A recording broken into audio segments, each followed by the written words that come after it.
Good morning, everyone, and welcome to the VLV's autumn conference. Very nice to have our conferences back in person and to see people face to face again. So we welcome and thank you very much for coming. I should probably say I'm Colin Bryan. I'm the chairman of the VLV, and I think one of my jobs is to point out the emergency exits, which are relatively obvious as being there and there. Hopefully we won't need them. And then the second part of my job is to get the first session going. And I'd very much like to welcome our main speaker, Rhodri Talfan Davies, and also as chair of that session, Helen Boaden.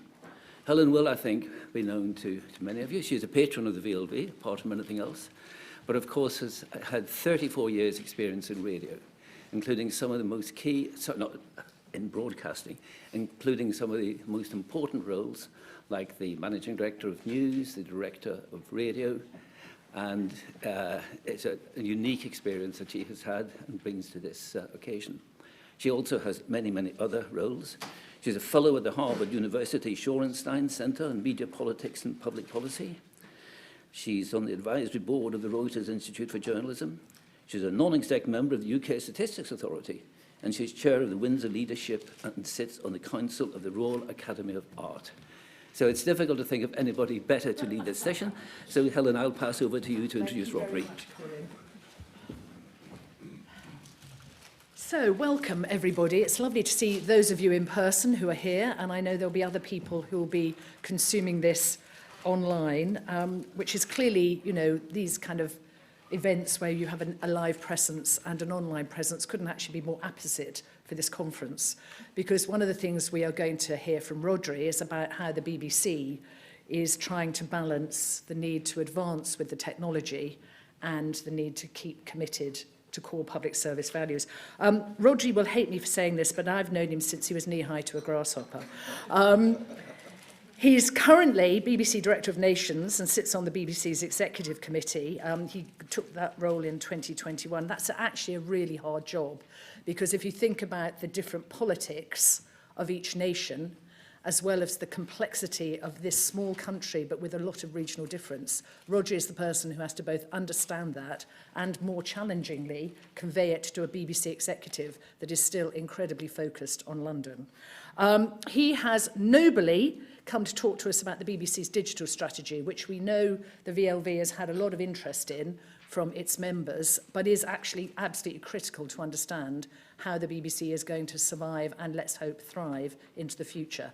So how we're going to play this is Rhodri's going to do his speech. I'm going to ask him a few gentle questions, and then it's over to you. Thank you very much.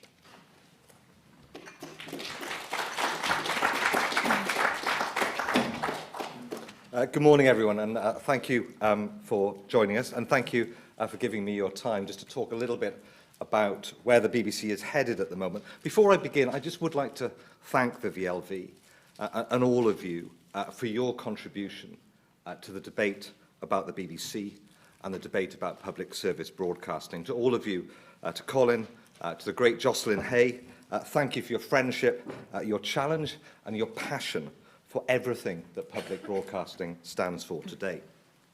Now, unless you have been living on a desert island for the last few weeks, and frankly, who could blame you, you'll have spotted that the BBC has just notched up 100 years of broadcasting. Or as one wag put it the other day, 100 years since the first BBC broadcast, and 99 years, 364 days since the Daily Mail ran its first article bemoaning the licence fee. In any case, it does feel like a good moment to take stock and to ask how the old auntie is faring. And despite the brickbats that occasionally come our way, some justified, some less so, I'd say this centenarian is in pretty rude health. Now, what's the evidence for that? Well, despite the competition, and we'll talk about that, despite the competition and the emergence of global media giants, UK audiences today turn to the BBC 260 million times a day. Across television, radio and online, they turn to us 260 million times a day. That is a remarkable bond that endures 100 years on. And a century on, despite the explosion of choice, we are still the UK's #1 brand. And today, total consumption of the BBC across all its platforms amounts to more than all the global streamers put together.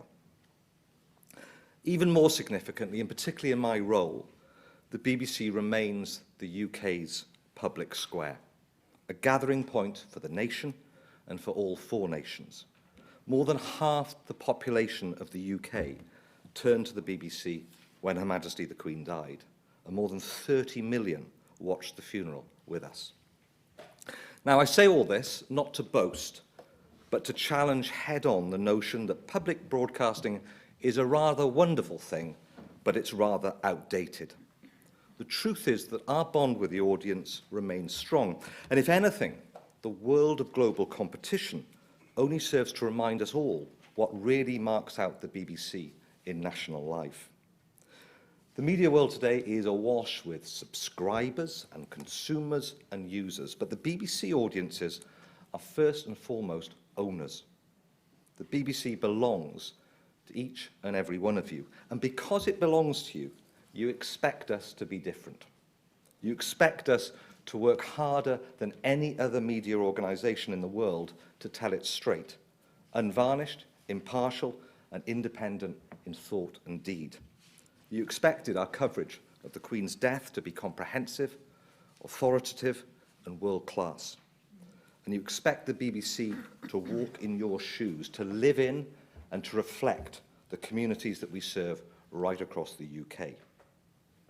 And our job, and my job, every day is to live up to the trust that our owners put in the BBC. Now, that sense of ownership means that all of us are invested in the BBC's future. We want the BBC to adapt and evolve.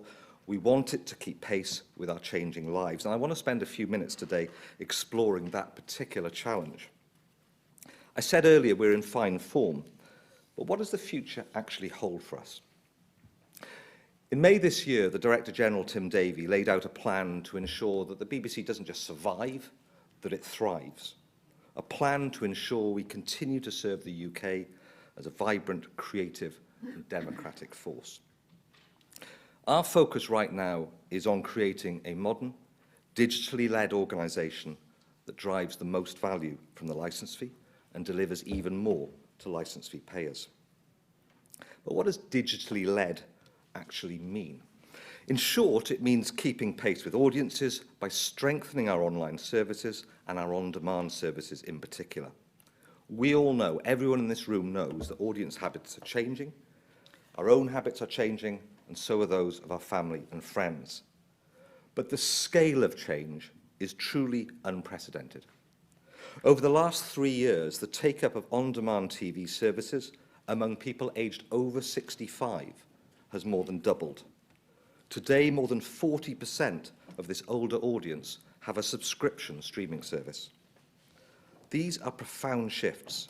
In 2014, 21.5 million adults used the internet for news, 21.5 million. Today, that number is 35 million.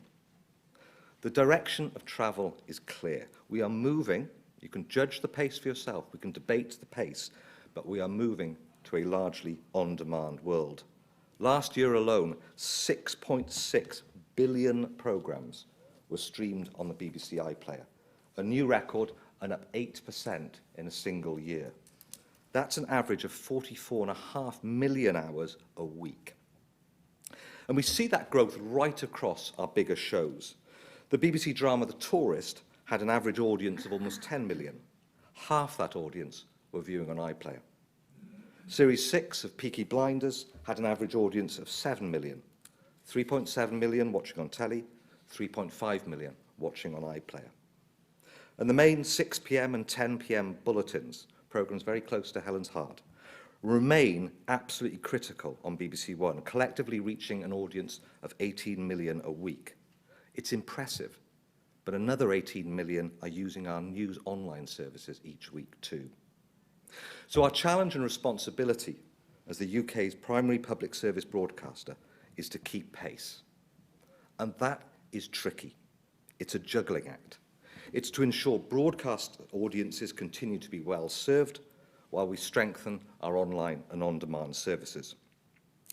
Now, that challenge is sometimes described as a bit of a zero-sum game. The notion that the BBC must abandon some of its loyal broadcast audiences in favour of more tech-savvy younger users. Just to be really clear, I think that binary view of the world gets us absolutely nowhere. First, our job is to ensure that everyone gets value from the BBC's online services, particularly in the years ahead, because everybody can benefit from the extra choice and convenience that those services offer. It is a win-win. The easier it is for viewers or listeners to discover more of what they love, the more value they get from the BBC. And the second, more obvious point is that broadcast and online audiences are very often one and the same these days. As I mentioned earlier, online take-up is growing faster today among those very audiences, or growing fastest today among those very audiences that have traditionally used broadcast services the most. In fact, over the last 3 years, the number of people aged over 55 using the BBC's online services has increased by more than 20% to 11.2 million people a week. So just to be clear, BBC investment in digital services is not that cliched lurch to the young. It is an investment in every generation and an investment in the UK's creative future. Now, of course, in some senses, the BBC has been a digital pace setter for years. We pioneered online news services in the UK in the 1990s. iPlayer launched way back in 2008, and we led the process of digital TV switchover more than a decade ago.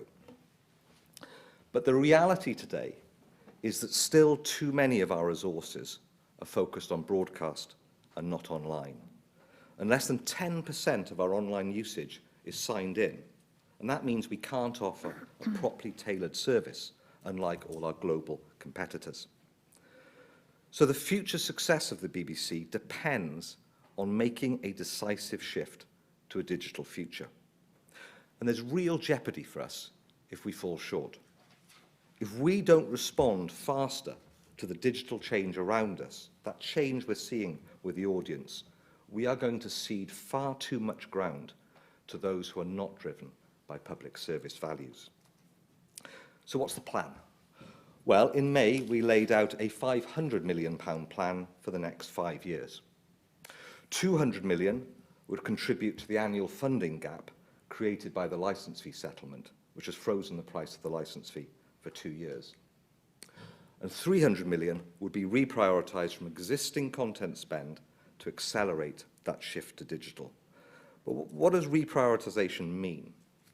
Well, it means more investment in original, high-impact programming for iPlayer, and it means investment in ensuring our online services keep pace with audience expectations, personalisation, outstanding design, market-leading product features. In short, it's about delivering world-class digital services. Now, the financial backdrop for this work is pretty challenging. A frozen licence fee, yeah, but also some of the strongest financial headwinds this country has seen in generations. Back in May, we expected the licence fee settlement to create a funding gap of around £285 million per annum by 2027. That number is likely to exceed 400 million now, as inflation bites hard into our cost base. The implications of that are pretty obvious. In order to drive our digital plans, at a time of real funding pressure, the choices become harder. And very often it means stopping things that we know some audiences love in order to create the headroom to innovate and reprioritise. And you've seen the shape of that plan emerge over recent months. In July, we set out details for a new TV news channel, which will replace the 2 existing news channels, which we deliver both to UK and to global audiences. And that new channel will launch next year. It'll continue to provide unrivaled coverage of global affairs, drawing on the expertise of the BBC's international teams, but it'll also be the home of our UK flagship news programmes and have the ability to provide a UK-only stream for major domestic news events. Then, at the end of September, we outlined plans for the World Service, to accelerate its online offering and increase our impact with audiences. It means 7 of our existing international language services will be moving to digital-only delivery. And that international plan alone will release about £30 million to support our digital-first plans across the BBC. And bringing us right up to date, 3 weeks ago, I set out how we'll modernise local services to deliver greater value to communities across England at a time when local news, information and companionship have frankly never been more important. Now, all 3 of these changes support the BBC's move to become a digital-first organisation, but they all demonstrate the hard choices that this entails when money is tight. Let me take the local changes as an example, just for a moment. Much of the coverage over the last 3 weeks has focused on local radio and supposed BBC cuts, despite the fact that actually the BBC is proposing to maintain its investment in local services. But when you look a little deeper beyond the headlines, the real issue is how the BBC adapts its local services in England to keep pace with audiences. Because for over 60 years, the BBC's commitment to local communities in England has been defined by the strength of its broadcast services, BBC Local Radio and the 6:30 local TV news programme. And they remain vital. This is the challenge. They remain vital. They'll remain vital for years to come. But we also know the world is changing around us. And if our commitment to being at the heart of local communities is to endure, we have to strengthen our local online provision. According to Ofcom, 66% of adults now use online services for news consumption in the UK. But that trend is happening across all age groups. So if you take the age group from 65 to 74, they now cite online as a more common source for news consumption than radio. Even among those aged 75 plus, 35% now go online for news content regularly. Despite those trends, right now, the BBC directs almost 90% of its local investment into broadcast services. So the challenge is, how do you keep those broadcast services strong while strengthening our online impact? And the plans we announced address that head on. While protecting the overall spend on local, we are going to prioritise around 10% of our budgets towards strengthening our local online news services and our delivery of radio and audio services on BBC Sounds. So to be clear, over 80% of our spend will remain focused on broadcast. But the proposal to share some programmes on BBC Local Radio outside of peak time has, of course, attracted public criticism and debate. My point is that's inevitable in some sense. In my experience, you cannot make any broadcast changes to the BBC without a reaction. And since our audiences also own us, we shouldn't be surprised, and we need to listen. But my broader point is we cannot keep pace with our audiences if our starting point is that our existing broadcast services must be left untouched. Something has to give. And these difficult trade-offs are going to create some real tension in the years to come as the BBC seeks to navigate its way towards that digital future. Now, alongside that focus on creative decisions, the future funding of the BBC is also front and centre. We all know that the UK government has announced an intention to review the licence fee, and will look at the possibility of alternative funding models for the BBC post-2027, when our current charter ends.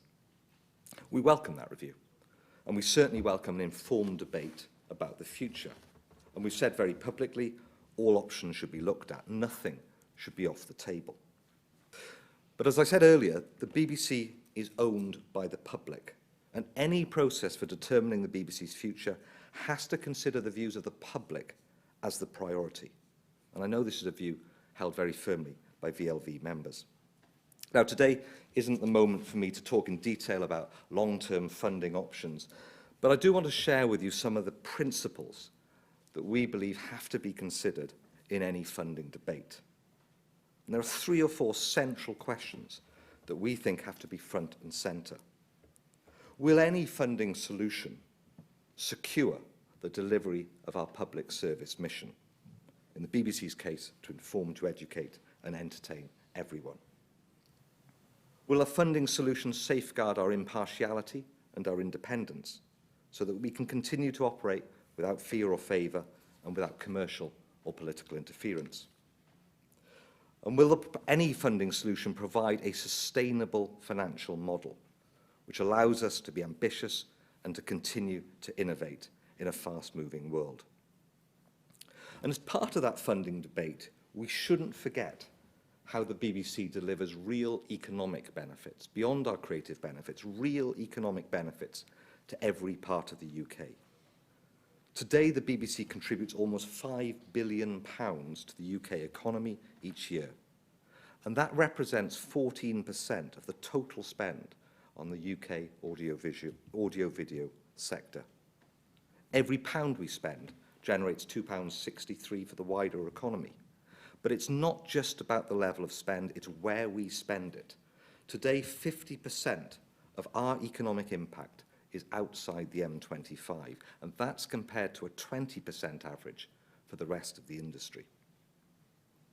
Now, as the BBC chairman said to you last year, the VLV has always made the case emphatically for a well-funded BBC, free to spend its funding on that core public service mission. And I think that's because you've always understood what a strong BBC can achieve for the UK, not just for audiences at home, but for Britain's international voice and reputation and influence. So we're going to embrace any and all discussions about our future. And while we celebrate that milestone birthday, we are not going to be complacent. We have to keep evolving to stay relevant and stay valued by the great majority of the UK population. Because you strip it all back, whether you're talking about TV, radio, or online, our fundamental mission remains the same as it was a century ago. We exist to serve the public, and that public interest has to come first. That ethos has guided us over our first century, and it must shape the next 100 years too. Thank you very much for listening.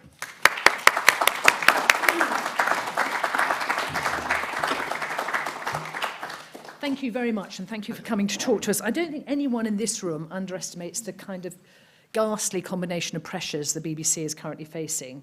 Fast-changing consumer habits, a very hostile government. I mean, we all remember the glee of Nadine Dorries as she said, we're going to save the BBC from itself, and major financial issues externally, a frozen licence fee, and as we know, media inflation tends to be higher than even ordinary inflation. It's a walk in the park. It's a walk in the park. But do you always help yourselves, I would ask? So you talk several times about the licence fee payer being the owners of the BBC, but it certainly doesn't feel like that, because the way your governance works at the moment and the abolition of the trust, which did have problems but did at least review strategy on behalf of the licence fee payer, the abolition years ago of things like audience councils, which were flawed, but did at least bring the audience into the room, those things have completely disappeared. So to me, listening to the way you're thinking about this, I just wonder where the licence fee payer can interject or have a voice as you develop a strategy for one of our most precious media assets in this country.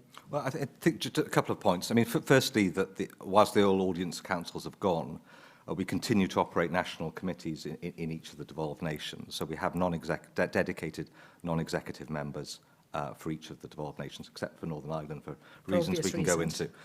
So we continue to have that voice. We continue to run significant audience engagement in each nation to ensure that that informs our decision-making. The second point is in terms of the governance. We are currently going through, or the DCMS is currently running a mid-term review looking at the governance of the BBC, so it's kicking the tyres on a lot of those new processes, so that they'll come to a view on that. My own experience, because I've been in various roles where I've dealt with broadcasting councils, I've dealt with the non-executives. I actually think we have a clearer connection with the audience through those committees than we did under the old broadcasting councils. We're listening directly to audience members in a way that the old audience. But are you ignoring them? I mean, it's easy to listen. The BBC is very good at listening. In what way are we all? Well, I'm not saying you are ignoring them, but it's just hard to see the mechanism by which you take on board what licence fee payers will be saying. And of course, licence fee payers will not speak with a single voice. They'll speak with many voices. Well, again, my experience in the BBC is we're continuously listening to audiences, whether that's through audience research, whether that's through the direct engagement we have with audiences. I mean, I've never known a time when the BBC is more focused on the audience. In many ways, when I joined the BBC in the mid-1990s, we still had, if you like, the benefits of a partial monopoly of the UK media space. I mean, it was evolving. Sky was coming on as a big beast in multi-channel television. But you have to be more agile now. You have to be much more responsive. And also the data that we get, it's leagues away from what we were looking at 20 years ago. But that's your other risk, isn't it? That you become driven like a commercial player and that you have audience data that tells you not enough bums on seats for this service, so we'll just jettison it. And that's always I don't know, balancing risk. Possibly. I mean, I don't know a commercial player that has 4,000 staff spread across the whole of the UK. No, you're absolutely delivering right. local and regional Although there can be national fewer services. of them after this digital strategy. Well, in some areas. There are some changes in local, and I referred to those. Let's be really clear. The overall headcount reduction there is 40 out of a staff base of 4,500. So it's about a 2% reduction in staffing. I think the central challenge, and I've seen this with my own eyes in the last couple of weeks with local services, is you have a constituency of listeners to local radio who are deeply passionate about the service they get. And it's not just about news, it's about the companionship they get from local radio. But the truth is we have 85% of the local audience that is not getting local value from the BBC. They're not tuning to local radio. And where's their voice in the debate? So you're listening intently to what local radio audiences are saying about sharing programmes and some of the schedule changes we've outlined. But we need to consider how we can deliver a valuable local service to everybody. And the truth is we've put all our eggs in the basket of local radio for the best part of 40, 50 years. Yeah, but the BBC is notoriously bad at judging the timing of these kinds of shifts. I mean, the BBC has survived because it's moved through. I mean, I remember BBC Three. I was partly culpable. I was on the executive committee when we thought, oh, it's time to get rid of that. Well, it was a terrible decision. Some of us did have worries at the time. You genuinely are, Bert was brilliant at advancing us through and getting us to the place that we still benefit from in terms of technology.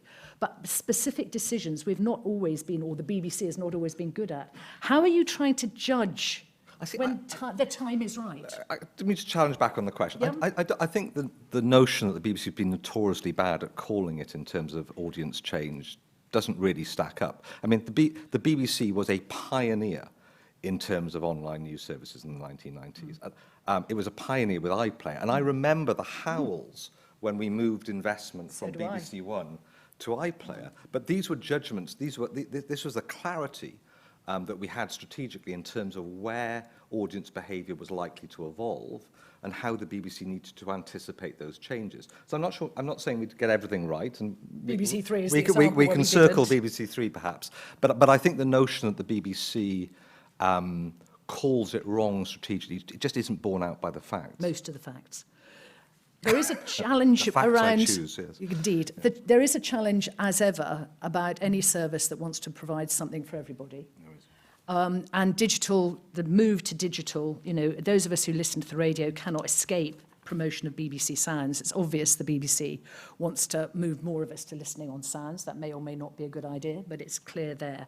But you've got about 8 million households in this country who either have no broadband or have slow broadband. Sometimes that's not even their fault, it's just where they live. How are you accommodating their needs as you develop this? As you say, we have to respond faster digitally. Where are they in the equation? Well, I think there is going to be a debate, and no doubt over the next 2 or 3 years, about how we accelerate the broadband infrastructure of this country, whether that's through mobile telephony or whether that's through fixed broadband networks. Because we have to ensure that as I said in the speech, the online benefits that we are delivering are universally available. And I think that's a matter for the UK government. It's also a matter for the sector.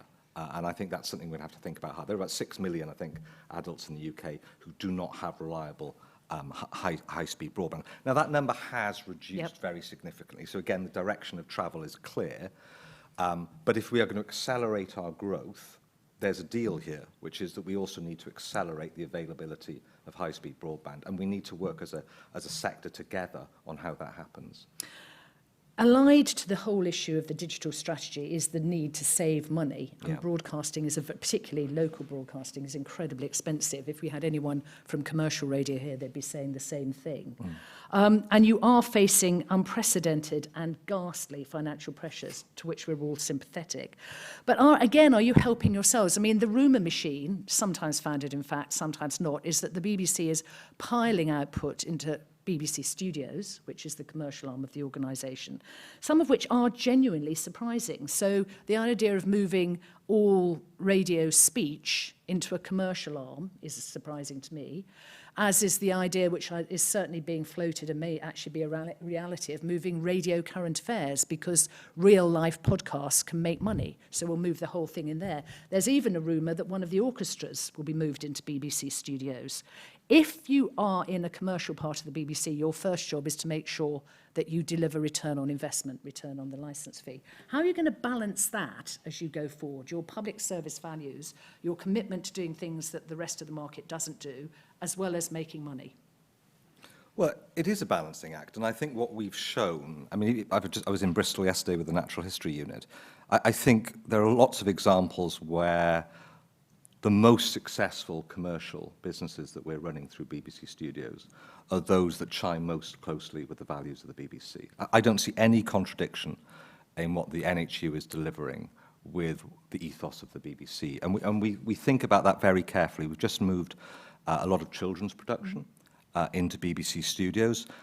Lots of good reasons for doing that. One is about the retention of key talent. And there's huge global competition for talent, and if you can move them into a commercial setting, it can be much easier to hold on to that talent. It clearly opens up the opportunity for third-party commercial co-investment. So there are lots of benefits, but you do need to do it carefully. And one of the things we're really rigorous about is, firstly, that everything that the BBC Studios produces aligns with the mission and ethos of the BBC. Certainly everything the BBC broadcasts from BBC Studios aligns with that mission. Just on the audio question, we are looking at the moment at whether there is an opportunity to make a bigger impact with our podcasts globally. There's a big global appetite for high-quality speech. And if you're going to exploit that opportunity, is that better done through the commercial business? But just you've said a couple of times we don't help ourselves. Let's be really clear what the commercial business is doing. It's producing around £200 million per annum, record-breaking year, £200 million per annum of profit, which goes directly back into our public service business and directly back out into the creative economy of the UK. So these things are not in contradiction. No, of course they're not. And the BBC has always had a commercial strategy, both abroad and in partnership in this country. But because of your financial problems, my sense is that the board in particular is mesmerised by the potential of commercialisation. Certainly if you talk to staff, they feel very strongly that the Director General and the Chairman bang on about commercialisation, without any of the caveats that you're talking about, only if pressed. All I would say is I think we're all crystal clear that we have a responsibility to maximise our commercial revenues, because if we can maximise them and do that in a way that is consistent with our values, then we maximise investment in the creative sector. But the second thing is there is no future model for the BBC in terms of the scale of what we're doing and our commitment to that Reithian mission that won't require the majority of our funding to come from the public. And I think we need to keep this, £200 million profit, that's great. But it's License like fee 3 income, billion. well, £3.8 billion pounds of license fee income. So we need to keep this in, in proportion. The only other thing I would say, because I used to run BBC Wales, and our in-house production team moved into BBC Studios. I've watched how those teams have thrived, and I've watched how they've creatively grown under Studios. And I was a doubter at the time. I was wondering, well, how's that going to work? Actually, it's given talented people a bigger canvas. It's attracted third-party investment, and net, it's been a huge benefit to the BBC's funding position. And do you worry at all that it will subtly change the commissioning priorities? I mean, we can talk about the Natural History Unit. Yeah. If you talk about people who worked there at the time, particularly the deal with Discovery, there was an increased emphasis on American science because they were selling into America. It subtly changes the way you prioritise your commissioning. Well, you certainly look at opportunities internationally. If you're going to look at the speech market globally in terms of maximising BBC income, you're going to look at the US market. But I think the thing that we monitor most closely, and this is a conversation that happens, most weeks, is how do you ensure that the Raytheon public service mission remains your guiding And how light? do you do that, Rhodri? Well, I think it's ultimately about the quality of our commissioning across audio and across television. These people get out of bed because of their commitment to the UK public and to audiences. So how do you explain what a very senior commissioner said to a programme maker? I know. Far too well informed. I'm far too well informed. That if people want arts and culture, they can go to Sky. Well, I don't agree with that. I think, I say this as a proud Welshman. I think a commitment to arts and culture from every part of the UK is an absolutely central part of what the BBC does. And I don't, there's no doubt there's funding challenge. There's no doubt there's difficult choices. But I don't think the BBC, and we're running 5 orchestras. Let's keep this in mind. We have a very significant cultural commitment, and it's fundamental part of our DNA. Thank you.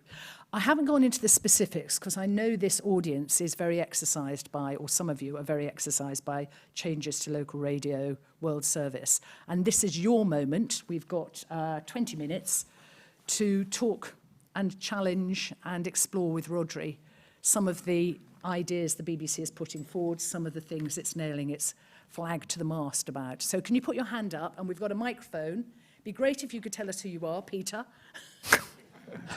Hello, Peter. I'm Peter York, President of the Media Society.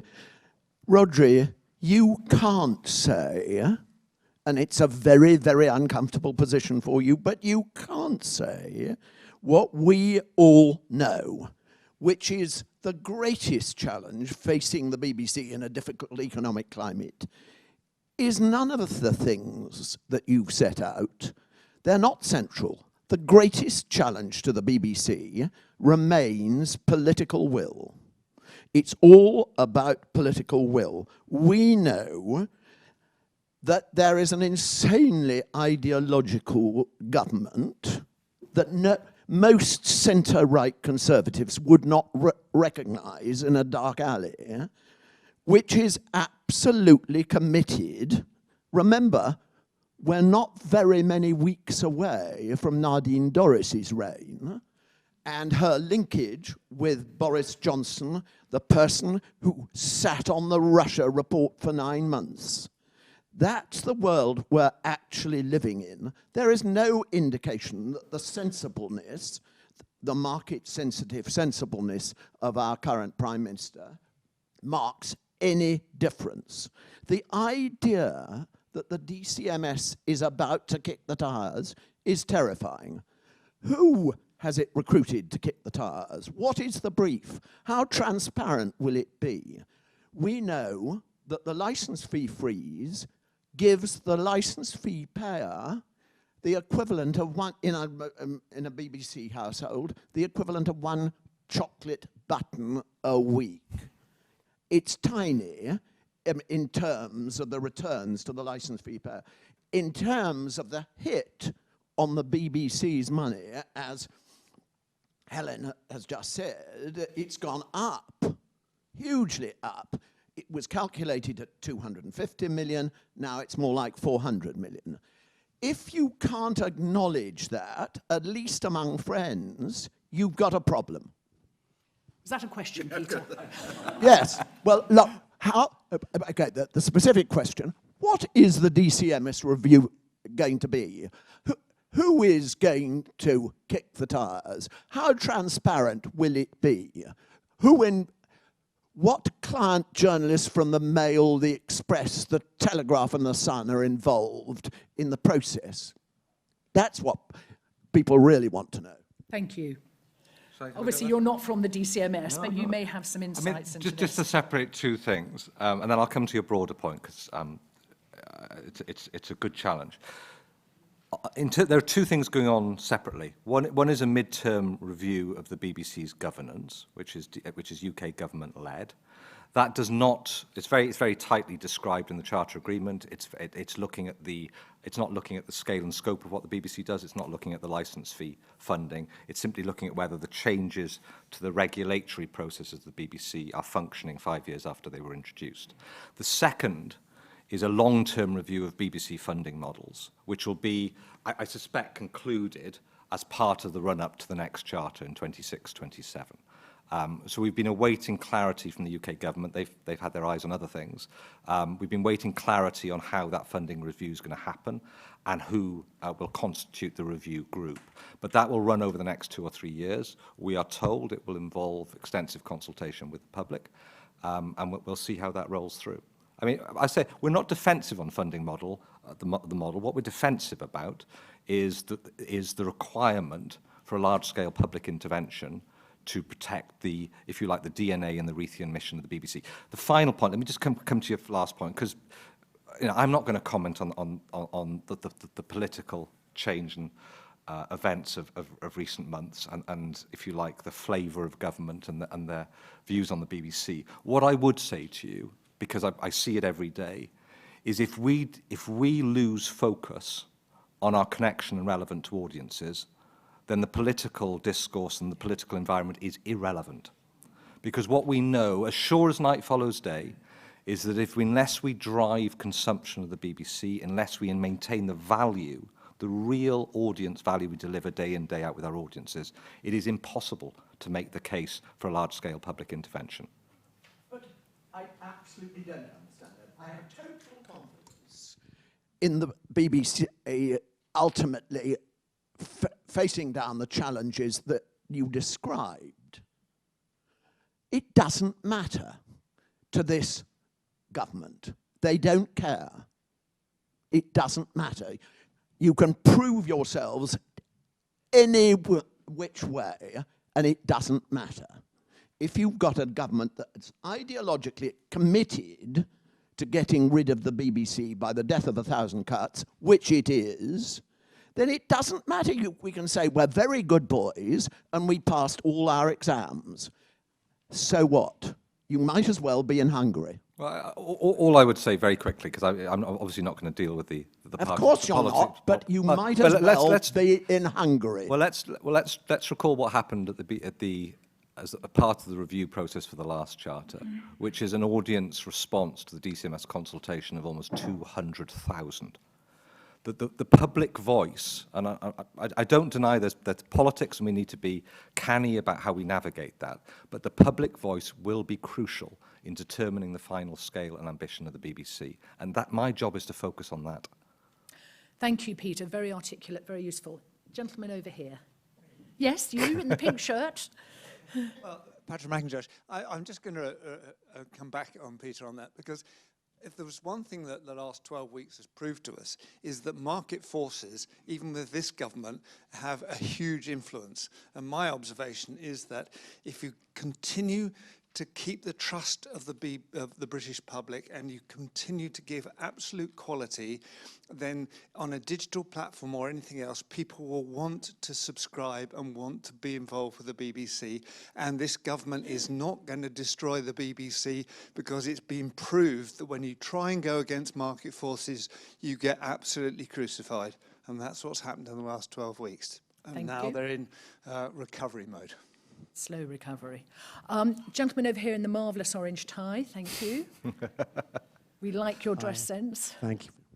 Is it on? It is on. It's on. Jolly good. I'm Anthony Wills, and I'm a trustee of the VLV. And you'll be pleased to hear, Helen, that I am the one who handles radio. Oh, good man. I'm constantly interrupting and say, well, what about radio? You know, and financing radio. It doesn't come free, you know. No. Don't talk about the TV license. It's not the TV license. Anyway, so two short points. First of all, the BBC becoming increasingly digital. Does that apply to radio? I mean, you know, Sports Extra, you know, I can't get it on my FM set in the bathroom, you know, if I want to. And the second thing is, I know a lot of people in this room are passionate about BBC 4. That channel that nearly 50% of its output is repeats of Top of the Pops. So, you know, I'm not totally passionate about it.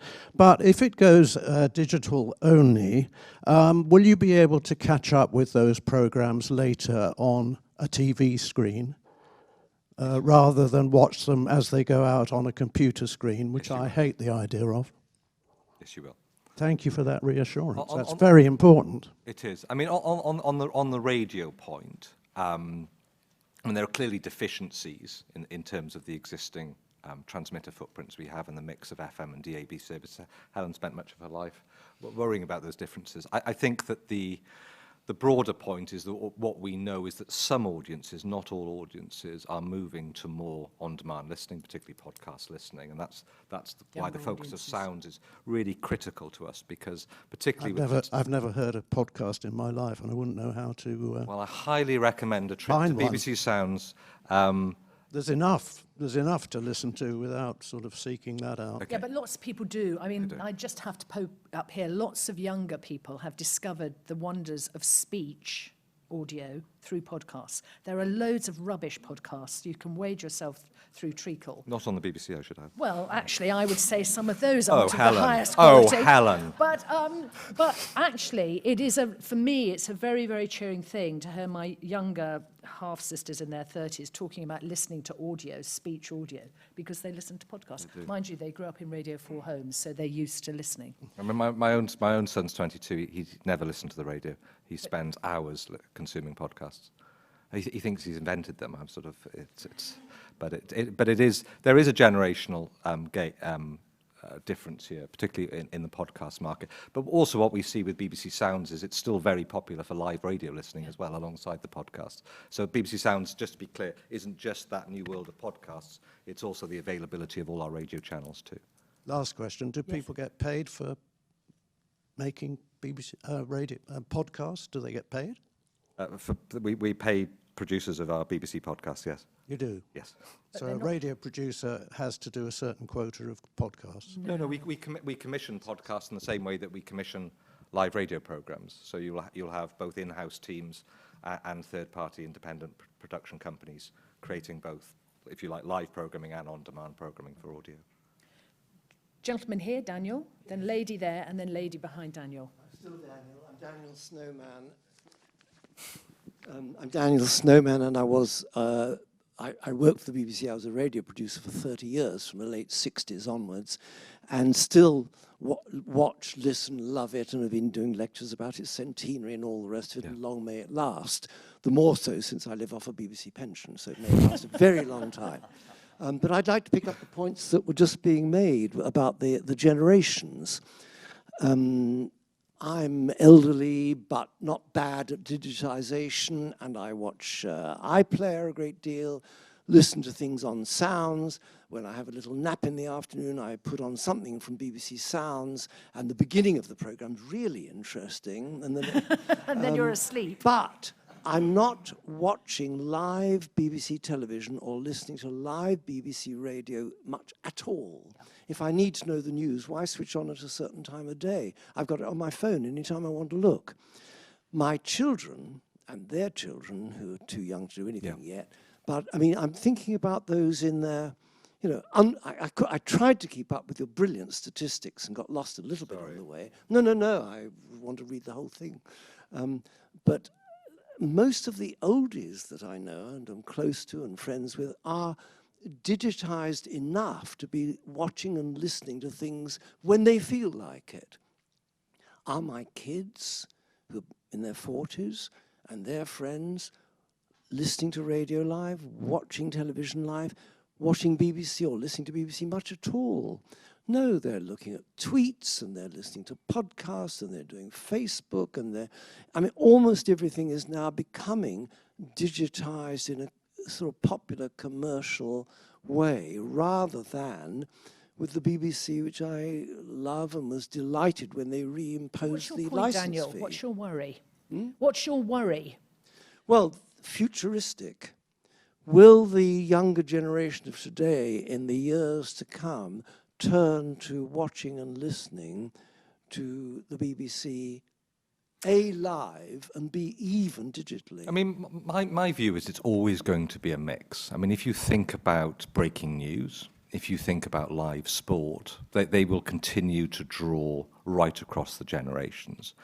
Beyond that, I mean, it's very interesting with iPlayer. So if you look at different types of programs and the difference between the broadcast viewing and the on-demand viewing, dramas, comedies tend to skew much more now to iPlayer because you can keep going back to them. They have value way beyond their broadcast time. News programs, once they're out, really, they're gone.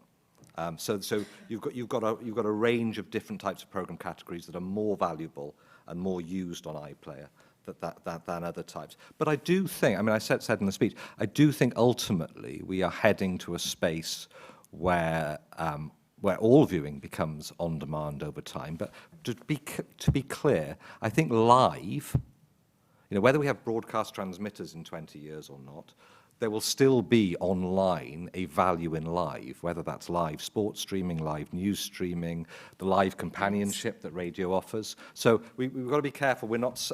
I don't predict the end of live, because I think that live experience is incredibly, I think we all value at certain moments that gathering together, that sense that we are joined in a communal moment. But I do think ultimately we are headed to a space where the delivery of our services into the house, onto our phone, is through IP and broadband technology rather than through the traditional mechanisms of broadcast. Sadly, we are running out of time. Sorry. So I've got three. No, not your fault. We've got three. A lady there, and a gentleman at the back. Yes, you. Pat Harvey, artist, writer and producer, and recently turned 80. Well done. Congratulations. What is a podcast? Do you want to have a go or shall I? Well, because I did that thing of delving into podcasts, listening to them endlessly, and then ending up kind of slightly sick because they all sound the same. They are basically a thing you can listen outside of a normal schedule that tends to be a looser format than a radio programme. They last for as long as the producers or presenters think is worth it. They're very conversational in tone, mostly. But there's a huge wealth. So, you can listen to a history podcast that is every bit as good as a history programme on Radio 4, but actually rather more satisfying because it will go into greater depth because they're not constrained by a schedule. There's a podcast for In Our Time, which as a programme I love on Radio 4, which is a brilliant podcast because it goes on for longer. It's the conversation that happened when the slot came to an end because we were coming up to Woman's Hour. And you get actually slightly more informal, sometimes a bit of banter. So it's just a way of delivery to call it a podcast, but its format can be very, very different. The ones that drive me mad are the intensely self-referential podcasts, the ones that almost talk about other podcasts all the time. But that's a very particular thing that younger audiences enjoy, and I don't. I don't think they're mostly disciplined enough or focused enough. But there are some exceptionally good ones out there. And the quality of informal conversation, which also has real knowledge in them, is something that people have learned from radio but have expanded. Equally, you now are beginning to get, and this makes my heart sing, the beginning of podcasts involving drama. Because drama is something that really, if you were born outside of the 50s, is really hard to listen to, radio drama. Those of us who grow up with it don't have a problem. But finally, podcasts are bringing to a younger audience the potential of audio drama, and that's a great thing, I think. So, lady at the back there, could we move the microphone? And then there's a gentleman just by, this gentleman with his hand up here after. So, fire away. Yes, Maria Mikalis, VLV trustee and University of Westminster. My question is about the future of the digital terrestrial platform and how that links to the BBC mission. You mentioned mobile broadband, and perhaps that's the future to expand broadband penetration, but then the mobile broadband providers want DTT frequencies. So does the platform, the transmission method, matter for the delivery of the BBC mission? But it's always evolved. I mean, we've been through generations of change. You know, I was involved in this digital switchover of 2012 in Wales, where we moved from analog to digital Freeview. The platforms will always evolve. I don't think it fundamentally changes the ethos of what we do. And to some extent, it is for government and other agencies to work out what the right moments of evolution, next moments of evolution are. I mean, if I was to predict, there will come a moment, you can argue whether it's 15, 20, or whatever years away, where we will become less reliant or not reliant at all on our traditional transmitter structures. But it will require quite a substantial evolution in the quality and the resilience of our broadband networks to deal with the level of mass consumption of media that we currently have across.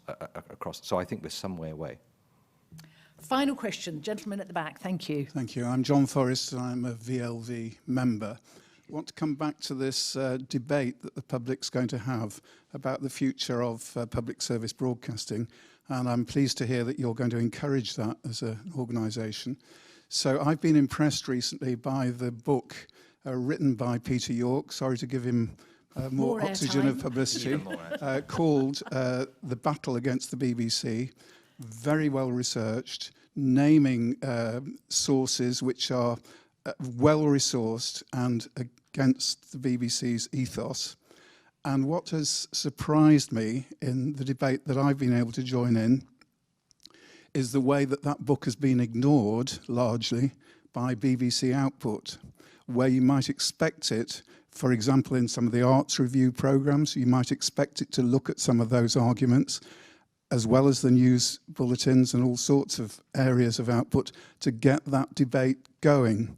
So is that a sign that the producers at the BBC are now frightened, discouraged from having that debate and for using the airwaves that we still own publicly to mount that debate in a way which people can understand?